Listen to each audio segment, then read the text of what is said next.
tidak diikat dengan persaudaraan Islam. Karena itu mereka hanya menolong kalau satu bangsa.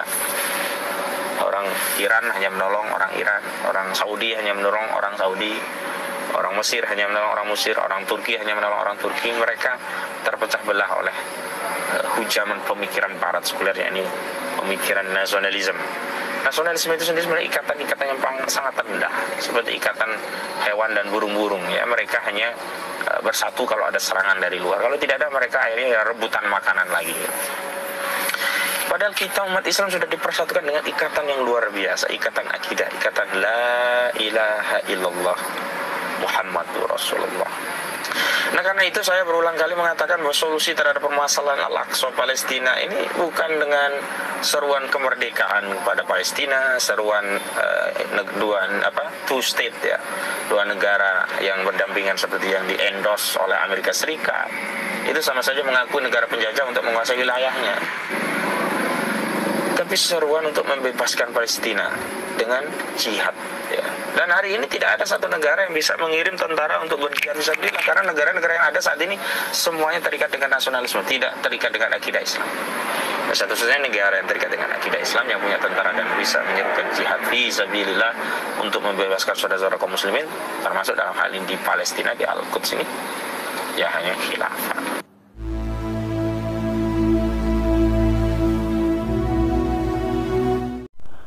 Assalamualaikum warahmatullahi wabarakatuh. Selamat datang, selamat berjumpa kembali di channel Islam Nusantara, channel yang selalu setia dan standby di ujung selatan Pulau Jawa. Ahmad Khazainuddin ngeromet lagi. Kemarin gagal membela Gus Nur, kini gantian salahkan pemerintah. Dalam hal ini, ia katanya membela Palestina. Bahkan ia katakan kalau nasionalisme itu cuma seperti ikatan hewan dan burung-burung. Mereka bersatu cuma kalau ada serangan. Kalau tidak ada musuh, mereka cuma berebut makan. Ini pemahaman yang memprihatinkan sekali yang dilontarkan oleh seorang bernama Ahmad Khazainuddin. Jadi bagi dia, cinta tanah air dan membela tanah air itu tidak perlu, tapi harusnya semua muslim disatukan dalam satu wadah Islam. Dan lagi-lagi ia getol menyerukan pentingnya membela Palestina. Sekarang jika ditanya saja, kalau memang berani menghadapi Israel karena dianggap menjajah Palestina, ya sana silahkan perang di Palestina. Jadi tidak perlu memberi narasi-narasi yang tujuannya mengajak masyarakat Indonesia untuk mendukung gagasannya. Lawang negara Indonesia ini sudah aman, sudah damai, gemah ripah loh jinawi, kok masih tidak terima? Mau ngajak masyarakat mendirikan negara khilafah. Apakah dengan negara khilafah sudah bisa dijamin negara akan aman tentram? Apakah dengan negara khilafah sudah bisa dijamin tidak ada korupsi pejabat negara? Jadi mungkin bayangannya kalau sudah dibentuk negara khilafah, terus tidak ada masalah dalam bernegara.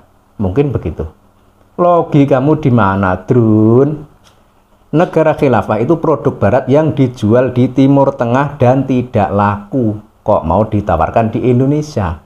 Nah, Indonesia ini sudah maju daripada negara khilafah yang menjadi impianmu. Coba kalau misal dengan khilafah bisa menjamin kedamaian, keamanan, dan kesejahteraan rakyat. Mana negara di dunia ini yang mau menganut sistem itu? Kan tidak ada. Atau maksudnya Indonesia mau dijadikan uji coba khilafah.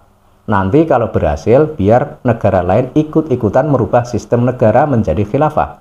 Begitu.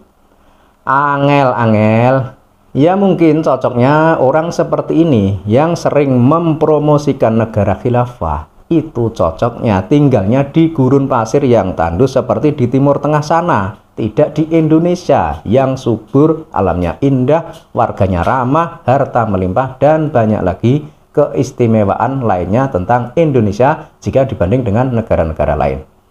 Intinya, kalau mau nyaman dan enak tinggal di Indonesia, ya ikuti saja peraturan yang ada. Kalau misal masalah korupsi dan lain sebagainya, di negara manapun, dengan sistem apapun, itu pasti ada. Justru yang tidak ada di negara lain dan hanya ada di Indonesia adalah adanya organisasi terbesar di dunia, yakni Nahdlatul Ulama.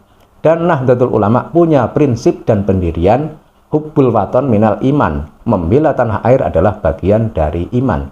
Artinya apa? Semakin kita gigih membela tanah air, menjaga keutuhan tanah air, semakin peka dan gigih menghalau kelompok-kelompok yang berusaha memecah belah bangsa kita, maka makin tinggi juga keimanan kita.